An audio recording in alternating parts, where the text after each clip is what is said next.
Making headlines this hour, President Dr. Muizu announces plans to establish an elected youth parliament as part of the government's ongoing efforts to empower young people, describing great participation by youth and women as essential to strengthening democracy in the Maldives. A newly developed building for the Maritime Rescue Coordination Center, operated by the Maldives National Defence Force, opens in Vilimale. Foreign Minister of Bangladesh, Dr. Khalilur Rahman, says the long-standing relationship between the Maldives and Bangladesh is founded on the strong people-to-people ties shared by the two countries.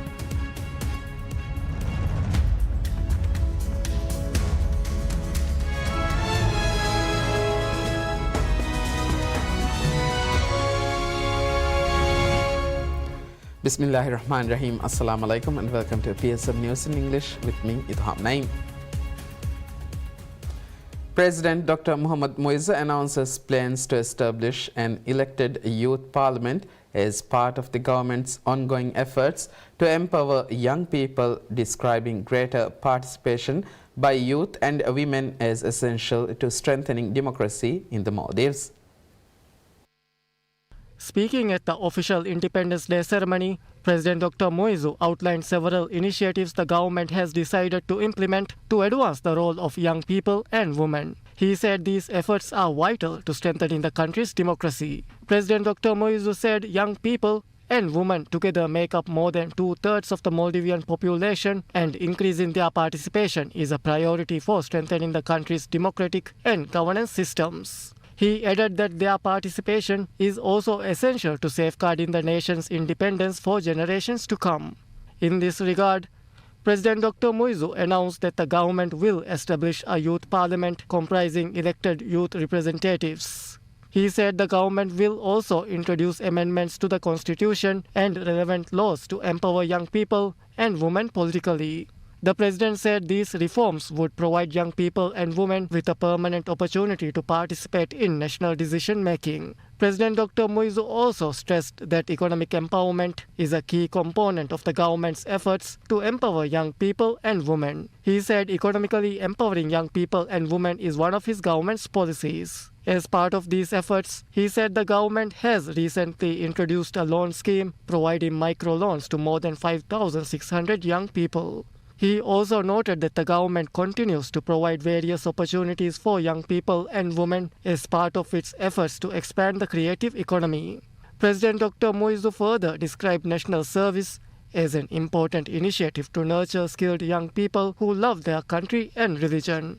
He said the National Service Program is producing empowered young people who are patriotic, capable, productive, innovative and hardworking, and who are committed to serving the nation. President Dr. Mohammad Muizu states a permanent solution will be brought to the three largest social issues facing the Maldives.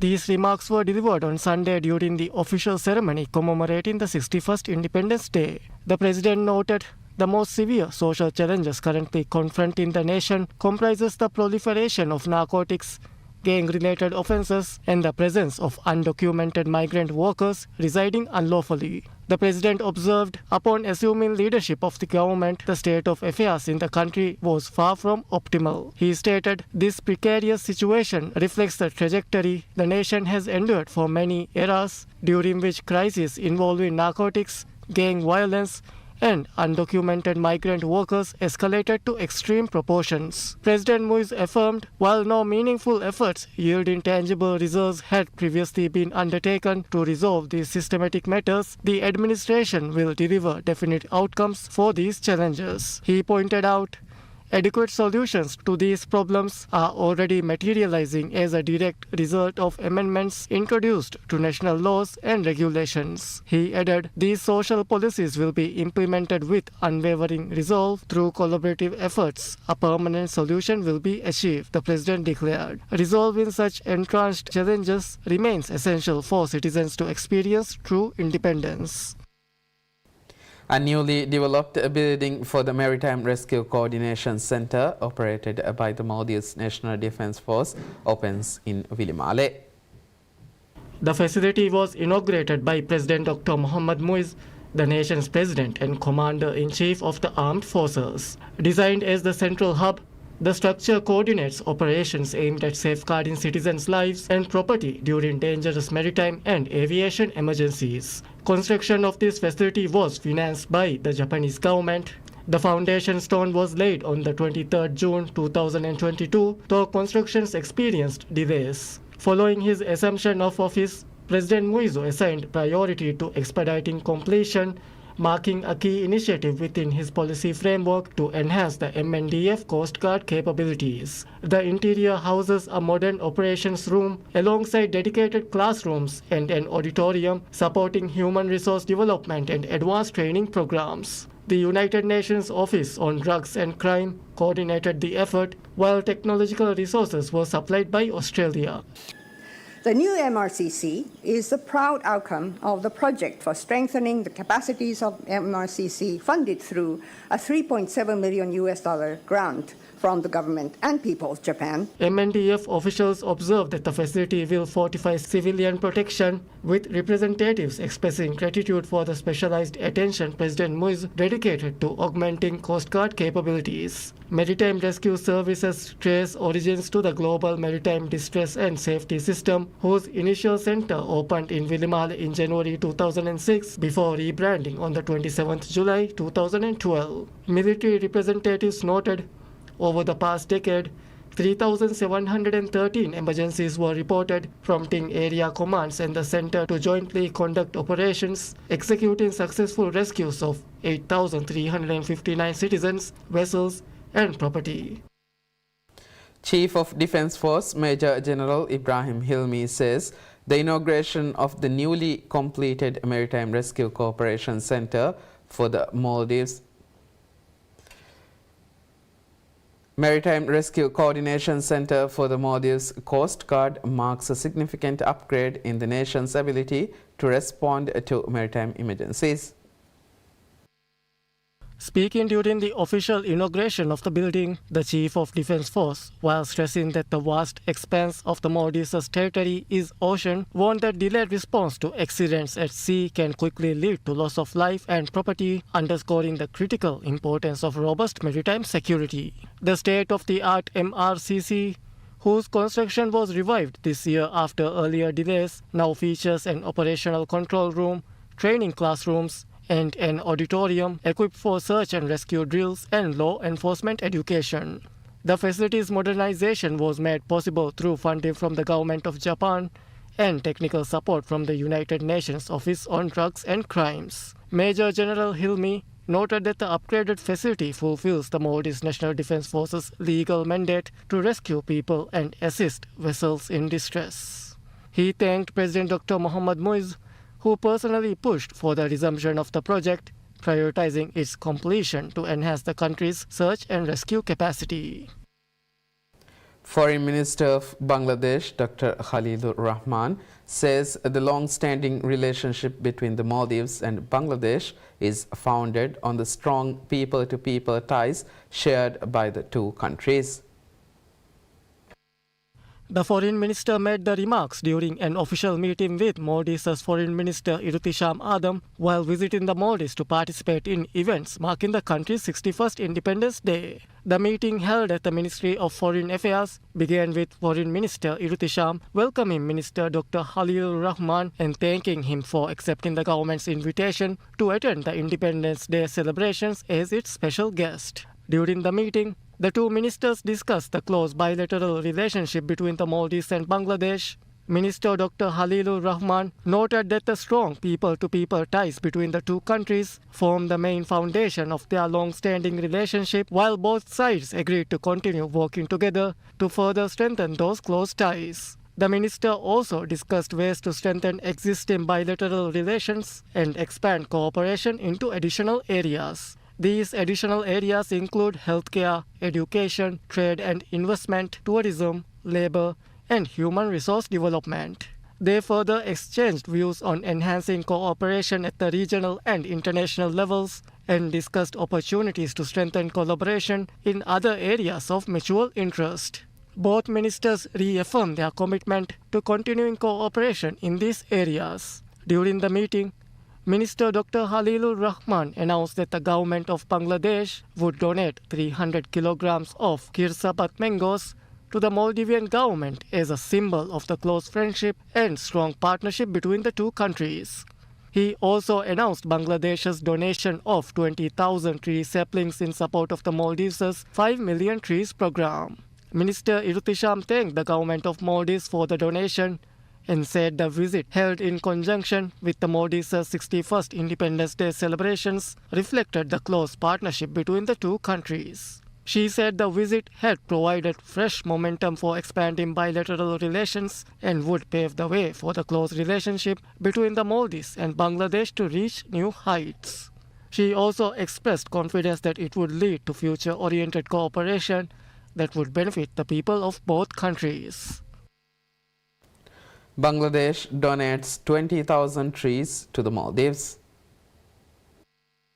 The trees were handed over by Bangladesh's Foreign Minister Dr. Halilur Rahman at a ceremony held at Lonuziare Park in Male City. They were received by the Maldives' Minister of Foreign Affairs Irutisham Adam and Minister of Climate Change, Environment and Energy Ali Sharif. The three ministers planted trees at the park during the ceremony. Speaking at the event, Minister Ali Sharif said the donation would support the country's 5 million tree planting program, which aims to plant 5 million trees over 5 years. Noting that discussions had taken place with Bangladesh's Environment Minister to facilitate the donation, he thanked Bangladesh for arranging the donation in a short period following the discussions between the two countries. Foreign Minister Irutisham Adam said the donation reflects the close relationship between Bangladesh and the Maldives and the shared commitment to environmental protection. She said the donation would benefit future generations. Bangladesh Foreign Minister Dr. Halilur Rahman said both countries are vulnerable to climate change and that the donation symbolizes their cooperation in addressing environmental challenges. He said Bangladesh has a tradition of donating trees to friendly nations and that the donation reflected the close ties between the two countries. This is the largest tree donation the Maldives has received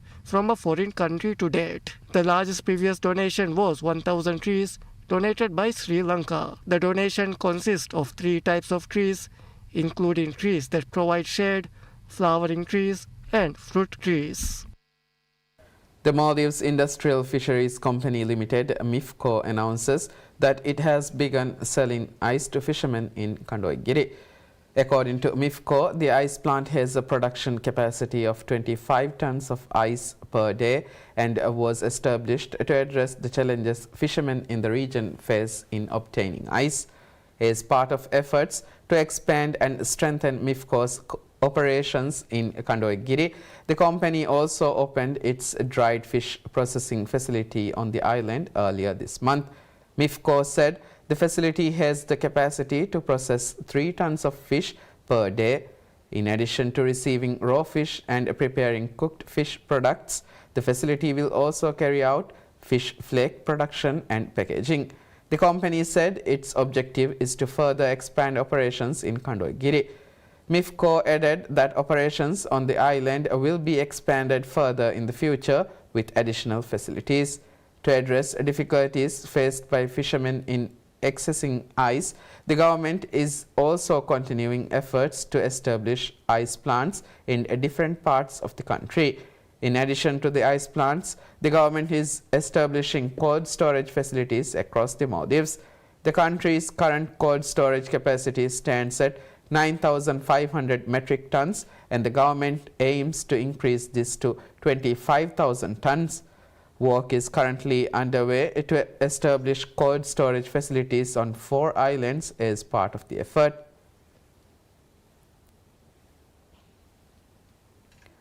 The Maldives Zakat House assures that investing money held in the Zakat Fund will not compromise the rights of beneficiaries.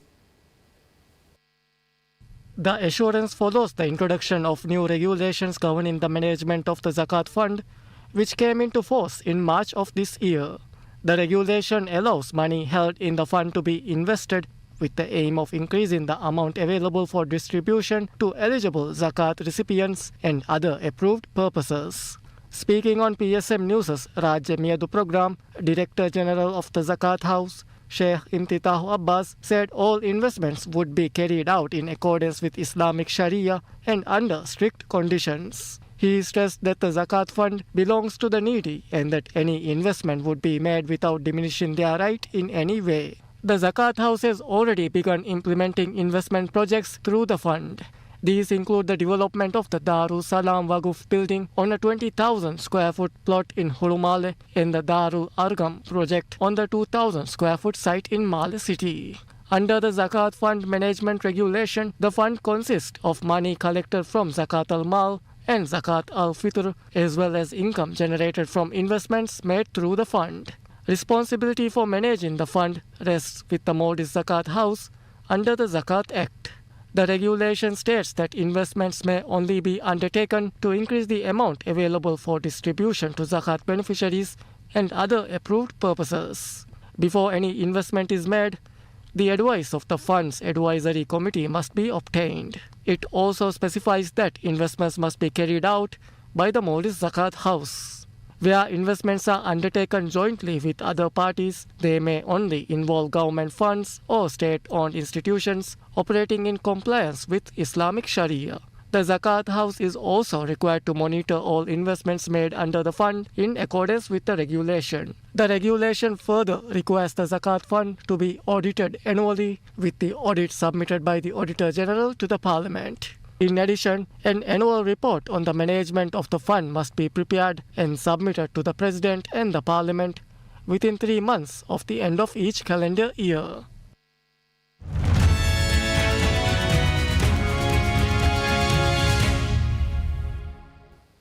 Shein swings to a $99 million net loss in the first quarter of this year.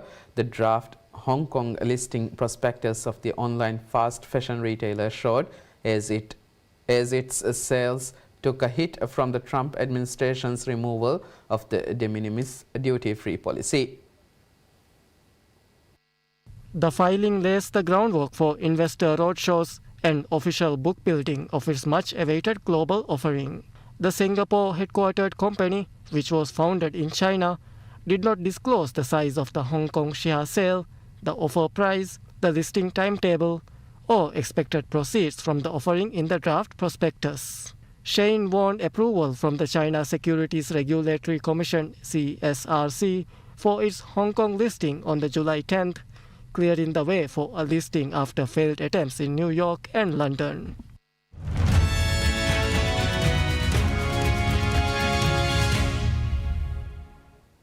Britain's new Prime Minister Andy Burnham will always put Britain's interests first, he tells to the BBC in an interview when asked whether he was willing to call out US President Donald Trump. Burnham's predecessor, Keir Starmer, who announced he was stepping down last month, had a fraught relationship with Donald Trump due to differences over the US-Israeli war on Iran, technology, energy, and immigration. While Trump initially described Starmer's successor as extremely liberal, he said this week he had a very good conversation with Burnham, who became Britain's 7th Prime Minister in a decade. On Britain's national defense, Burnham said he was absolutely committed to what he promised to NATO partners. London has pledged to spend 3.5% of GDP on defense by 2035, in line with a new NATO target.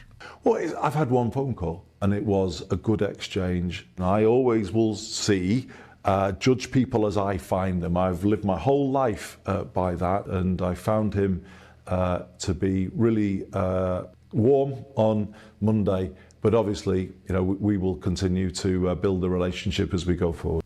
Burnham's newly appointed Chancellor John Healey resigned as Defence Minister in the previous government after saying that unless a commitment was made to spend 3% of GDP on defence by 2030, Britain would not be safe. Burnham did not commit to the 2030 target in the interview. When asked, Wes Streeting, who was appointed Defence Secretary by Burnham last week, said any timetable for increasing defence spending was the decision of the Finance Minister. The full interview with Burnham will air on the BBC's Panorama programme on the 28th of July.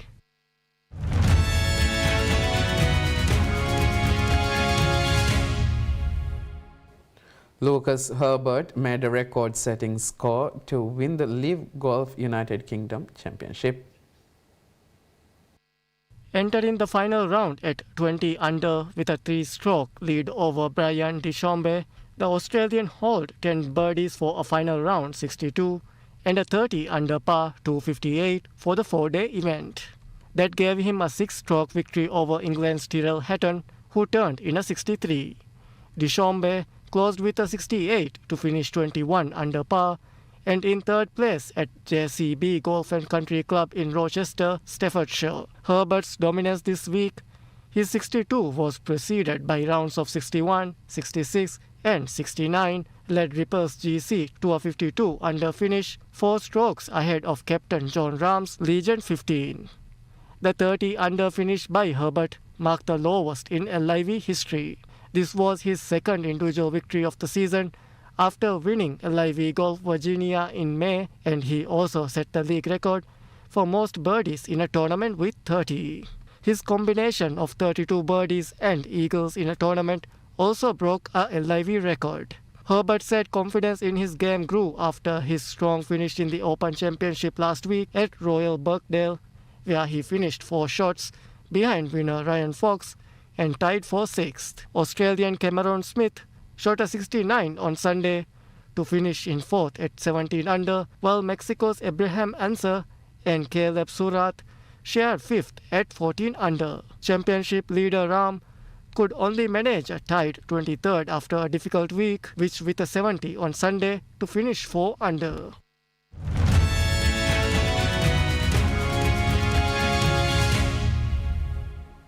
More than 100 Alphorn players gathers high in the Swiss Alps for the International Alphorn Festival on the Alpine pasture of Tréguier in Nandes, where musicians from Switzerland and abroad performed unified ensemble pieces at 2,200 meters above sea level.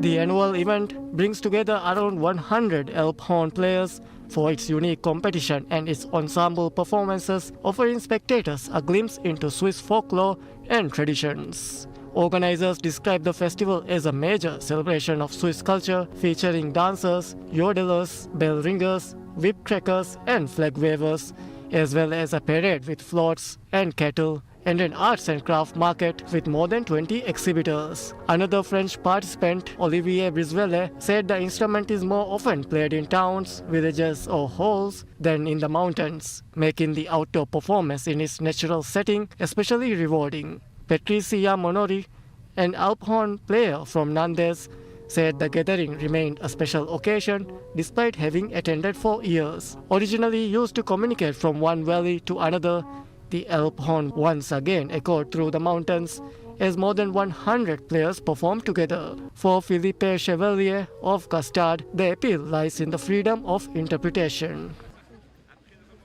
That concludes news for now. Thank you for watching PSM News. Have a good day.